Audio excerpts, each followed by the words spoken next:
Bonjour à tous et bienvenue dans cette nouvelle vidéo d'analyse des crypto-monnaies.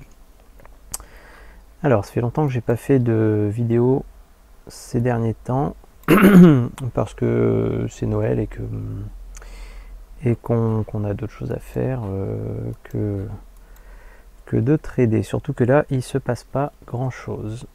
Alors, si on prend le BTC, toujours pareil, on va suivre particulièrement le BTC dans cette vidéo parce que c'est lui qui drive toutes les cryptos comme d'habitude. En monthly, ce qu'on voit, c'est que on est toujours en tendance haussière, écartement des bandes de Bollinger, on est toujours au-dessus des bandes de Bollinger. On dirait qu'on a rebondi sur, alors si on prend le graphique en grand, on dirait depuis le début de la naissance du BTC, on dirait qu'on a rebondi sur cette ligne pointillée, autour des, un peu en dessous des 20 000 dollars, qui est le point le plus haut atteint par le BTC depuis tous les temps. Avec le volume qui a augmenté en novembre, et là qui est assez faible d'ailleurs, on remarque. En weekly, on a toujours des bandes de Bollinger qui commencent, la bande de Bollinger du bas qui commence à s'aplatir. On a toujours le croisement évidemment des deux moyennes mobiles avec des moyennes qui commencent un peu aussi à s'aplatir, particulièrement la 20. Donc on est toujours en tendance haussière, hein, plus bas, plus bas, plus haut, plus bas, plus haut, plus bas, plus haut. La grande question, c'est ce qu'on va aller chercher un plus bas sur la moyenne mobile 20, qui aujourd'hui est à 13 700. En 3D, on retrouve la même configuration, sachant qu'au niveau de la MACD, les deux lignes signal et la MACD sont en train de se rapprocher. Donc si elles se croisent, ça veut dire qu'il y a de fortes probabilités qu'on passe sur une tendance baissière, au moins dans l'unité de temps 3D. Aujourd'hui, on a des bandes de Bollinger qui se resserrent après s'être écartées. Donc les bandes de Bollinger, ça permet de mesurer la volatilité d'un cours, sachant qu'après une faible volatilité, vous avez une forte volatilité et vice versa. Si on prend en daily, qui est l'unité où j'aime bien trader, donc le RSI, on a 59, donc ça veut dire qu'on a un peu au milieu ni suracheté ni survendu. Au niveau de la MACD, on a croisé donc autour du 26 novembre, on est parti d'une tendance plutôt baissière, sachant que ce qu'on peut remarquer, c'est que on était à 19 200, et même si on a quelque chose de plutôt baissier, on remarque qu'on est toujours à 19 300. Donc en fait, on n'a pas trop bougé. Ça a permis de ramener le RSI un peu plus bas et donc de laisser de la marge pour repartir à la hausse. Comme on est sur une tendance haussière à long terme, il y a plus de chances qu'on reparte à la hausse qu'à la baisse. Ici, au niveau de la MACD, donc on voit que les deux courbes sont encore un peu écartées. On n'a pas de croisement qui annoncerait un retournement de tendance. Par contre, ce qu'on retrouve, c'est une configuration que moi j'aime bien, c'est des bandes de Bollinger parallèles. Ça veut dire qu'on range depuis le 8 décembre à peu près, bandes de Bollinger parallèles, mais qui ne sont pas très resserrées par rapport à ce qu'on avait début octobre, ce qui a initié la grande tendance haussière de 10 000 jusqu'à quasiment 20 000 dollars. Aujourd'hui, on va regarder si on a est-ce qu'on a une divergence au niveau. Ici, on a des points de plus en plus bas. Ici, on avait une divergence. Là, on a un plus haut, un plus bas. C'est assez léger. On retrouve ici un plus haut et un plus bas. Donc, c'est assez cohérent. Donc, il n'y a pas de divergence particulière. Ce qui aurait été intéressant, c'est d'avoir une divergence haussière. Ce qui aurait pu annoncer une nouvelle tendance haussière à venir. En H4, rien de particulier, bande de Bollinger resserrée. On dirait qu'on va peut-être plus vers une tendance baissière à très court terme. Donc voilà, aujourd'hui, pour moi, au niveau du BTC, on a les bandes de Bollinger là, qui s'écartent un peu au niveau du daily. mais on va dire qu'on range. Donc pour le BTC, pour moi rien à faire tant qu'on range. Donc ici, hop, ça on peut le virer. On est donc sorti de ce canal haussier qu'on avait démarré autour d'avril. On l'a dépassé ici au 5 novembre et on est rentré dans une sorte de nouveau canal qui est délimité par cette courbe pointillée jaune et cette courbe bleue. Et aujourd'hui, je pense qu'il n'y a pas grand chose à faire tant que le BTC, tant que les bandes de Bollinger ne repointent pas vers le haut ou s'écartent et qu'on ne passe pas déjà le plus haut historique qui est les 20 000 $, représenté par cette ligne blanche. Donc c'est pour ça que moi, pour ma part, je suis complètement en dehors du marché, complètement off, sur toutes les cryptos. Parce que si le BTC ne part pas à la hausse, dans tous les cas, moi je reste en fiat comme on dit. Même si j'étais rentré il y a quelques jours et je suis ressorti assez rapidement, aujourd'hui je reste en fiat. On va regarder au niveau de l'Ether qui drive un peu le marché des altcoins. On va prendre en monthly écartement des bandes de Bollinger. MACD toujours positive. Les moyennes mobiles 20 et 50 qui vont bientôt se croiser. La pente n'est pas phénoménale. On dirait qu'on a un nouveau canal que moi j'ai essayé de délimiter ici par cette ligne pointillée rouge. Alors là en pointillé parce que j'ai que 2 points de contact et la ligne de tendance historique depuis le début de l'Ethereum. Au niveau des bandes de Bollinger, ce qui était intéressant, c'est qu'au niveau des moyennes mobiles, on allait avoir ici ce qu'on appelle une Golden Cross. Ça veut dire croisement de la moyenne mobile 50 et la moyenne mobile 200, qui annonce une tendance plutôt longue dans le temps, surtout que là on a une unité de temps semaine, donc weekly.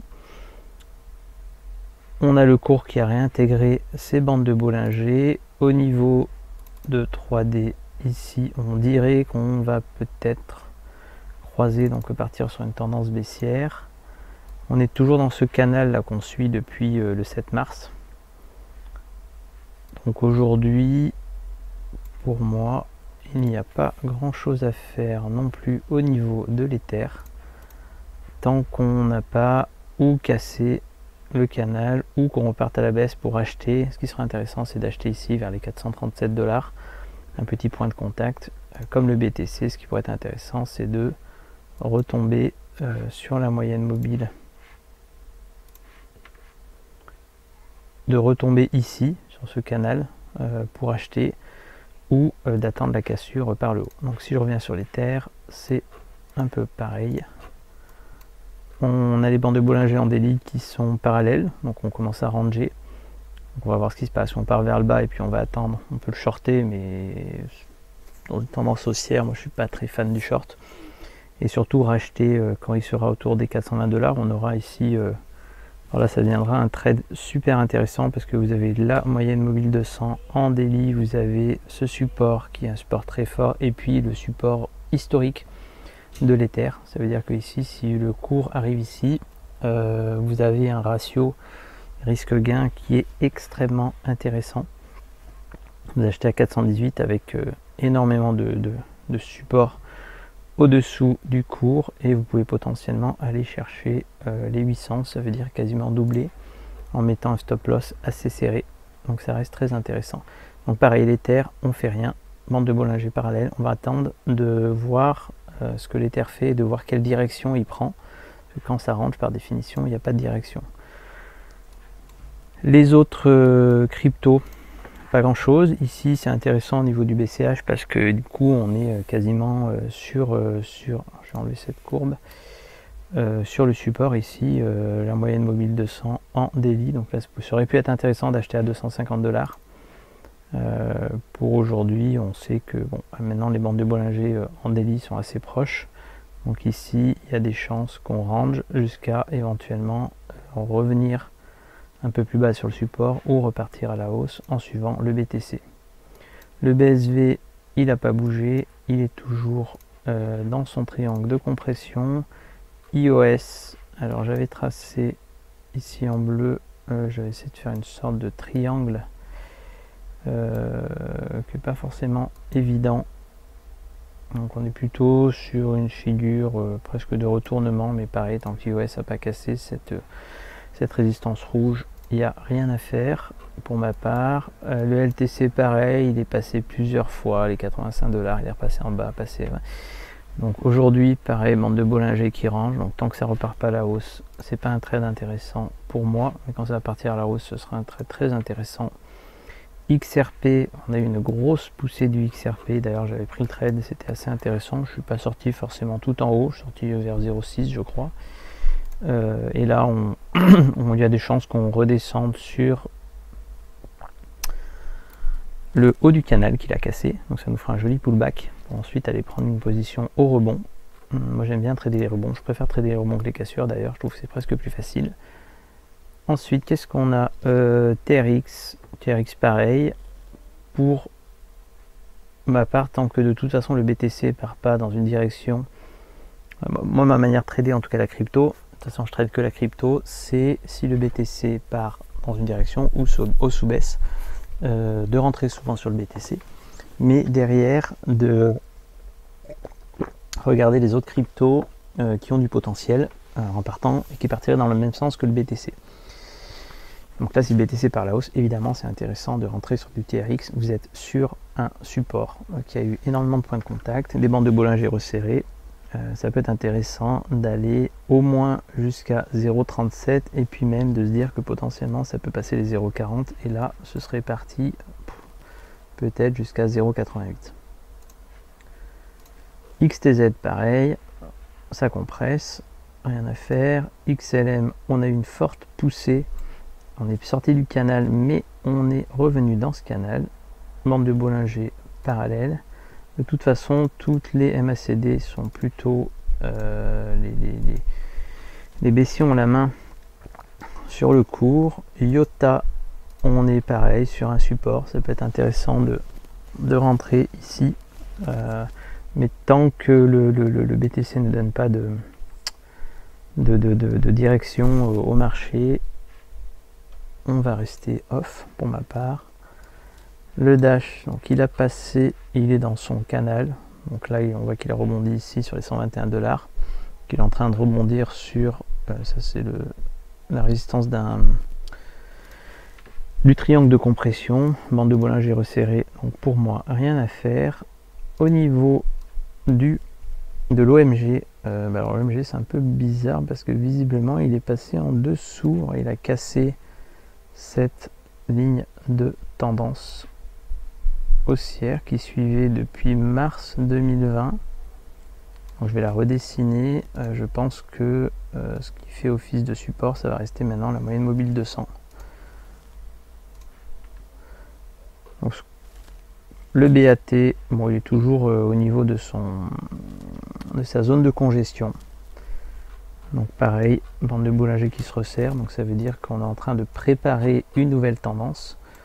Le cours est en train de comme on dit, après chaque tendance forte, le cours rentre dans une phase de consolidation.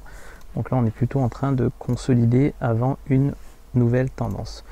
Sachant que cette consolidation peut durer plusieurs jours, plusieurs semaines, plusieurs jours, plusieurs semaines. C'est rare quand ça dure plusieurs mois, surtout sur la crypto. Au niveau du Néo, c'est un peu pareil. On va attendre qu'il casse ici cette résistance. Résistance qui existe depuis quasiment le début de la vie du Néo, depuis 2018. Pareil, donc là ça deviendra intéressant à prendre comme trade. On aurait pu anticiper en achetant sur la moyenne mobile 200, ici, à 15 $, mais bon, vous voyez, on est à 17 $, donc c'est pas fou. Peut-être qu'on va continuer à taper cette moyenne mobile avant de casser. Au niveau du Link, pareil, il ne se passe pas grand chose. On est en train de compresser. Le XMR, c'est une des seules cryptos qui a un peu performé. Donc on voit qu'en daily, les bandes de Bollinger sont écartées. Alors on va la reprendre, donc elle est peut-être plus intéressante que les autres. En weekly, on a donc des bandes de Bollinger qui s'écartent. Là, la moyenne mobile 50 qui commence à apparaître, donc les deux vont sûrement croiser, ça va être intéressant. On a passé, on dirait, alors du coup je vais en profiter pour la redessiner, ce support qui, donc s'il est passé, devient, bon, cette résistance qui, si elle est passée, devient donc un support. Moi je m'étais mis une possibilité de trader. Donc là ce qu'on remarque, c'est en weekly on a des bandes de Bollinger qui sont plutôt pointées à la hausse.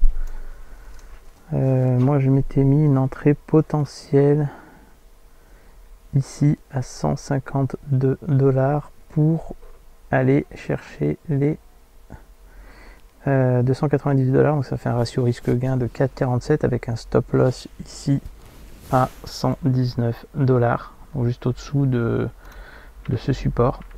Aujourd'hui, si on regarde en daily, ça va réduire un peu. Si on regarde en daily, on a des bandes de Bollinger qui s'écartent, c'est bien ce que je disais, donc ça reste intéressant. Mais bon, les moyennes mobiles sont assez flat.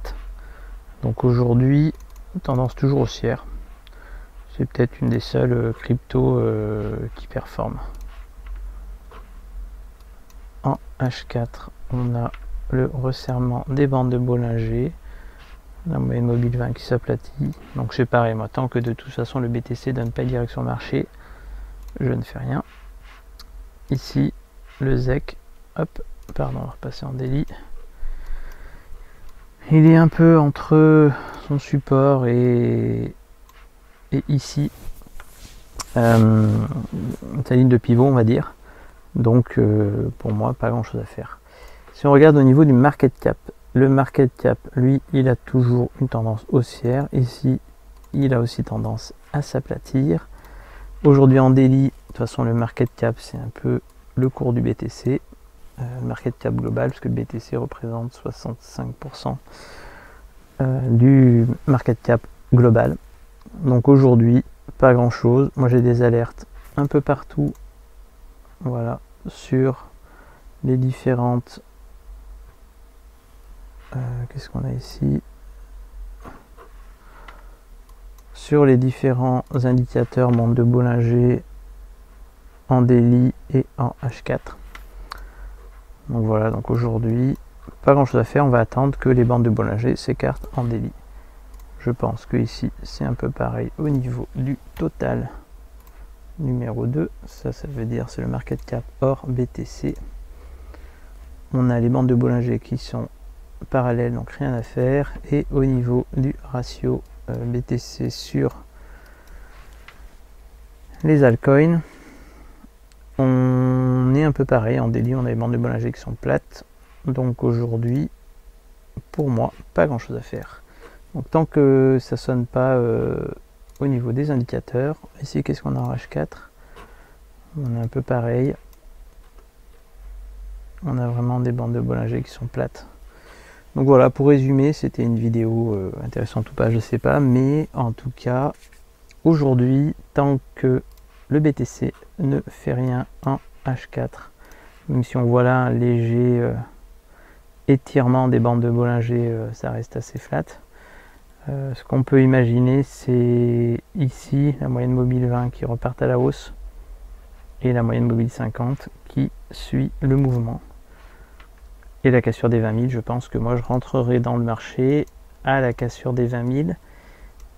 Pas forcément au niveau du BTC, peut-être que j'attendrai que le BTC casse cette courbe, cette ligne pointillée, mais on a des ici BCH. En fait, ceux qui sont intéressants, le BCH est intéressant parce qu'on est carrément sur un support et qu'ici on peut casser cette résistance. Le BSV évidemment parce qu'il est dans une position, il a toujours fait la même chose. Donc ça reste une position super intéressante à prendre. EOS évidemment c'est exactement la même chose. Il a toujours pas cassé son triangle de compression. Donc quand ça va péter, ben, généralement ça va péter fort. LTC, oui, je prendrai une position quand on aura passé là ce rectangle rouge. XRP, peut-être ici au rebond, sur le canal du haut. Au niveau du TRX, oui, je le prendrai bien ici, si le BTC par la hausse, sur le support, pour ensuite espérer casser ici cette résistance. Au niveau du XTZ, pareil, acheter sur le support pour aller au moins jusqu'à cette résistance. XLM, c'est un peu compliqué, sauf si ça vient vraiment rebondir ici, c'est intéressant. Le IOTA, c'est intéressant d'acheter ici sur le support pour espérer aller casser la résistance. Le Dash, si je dis pas de bêtises, il est dans son canal, donc là c'est un peu compliqué, sauf s'il vient rechercher ici au niveau des 84 $ pour ensuite aller chercher éventuellement les 142 $. Il y a un peu de monde en haut. L'ADA, ça va être très très intéressant quand il va casser les 0,40. Donc là on a un gros potentiel sur l'ADA. Donc je l'attends lui aussi. Tiens, d'ailleurs je vais les noter. Je vais les mettre en orange. XRP, c'était un peu moins intéressant. Là oui. On a dit oui. IOTA, oui. Dash, moins intéressant. OMG, pas beaucoup de place entre les deux. BAT, ouais, si ça pète, il y a pas mal de place. ETC, oui, une fois qu'il aura passé cette ligne pivot, il y aura, en même temps il y a la moyenne mobile. Le Néo, évidemment, ça reste une belle position à prendre. Parce que pareil, on est au bout du triangle de compression. Alors ça peut sortir par l'Apex, hein. L'Apex c'est le nez, on va dire, du triangle, mais c'est assez rare. Le Link, ça reste une position intéressante parce qu'il n'y a pas grand chose ici, il y a la place. Il a démarré assez bas le Link, 0,5 $ et on est déjà à 14 $. Bon, 13 $. Ici, oui, il y a encore de la place pour le XMR. Et le ZEC, il y a la moyenne mobile qui est au-dessus de 100, donc c'est un peu gênant. L'Ether, oui, si ça casse ici en haut. Et le BTC, évidemment. Voilà pour cette vidéo. J'en ferai une, je pense, quand il se passera quelque chose. Parce que si j'en fais une demain et que le BTC continue à ranger, il n'y aura pas grand chose à dire. Donc, pour faire simple, tant que ça range, au niveau du BTC, que ça n'a pas passé les 20 000 ou qu'il ne se passe rien, moi je vais rester en dehors du marché. Et je pense que je referai une vidéo quand le marché donnera une direction claire. Et cette direction sera donnée par le BTC. Voilà, passez une bonne journée. Et si on ne sait pas avant sur YouTube, et bien passez de bonnes fêtes. À ciao.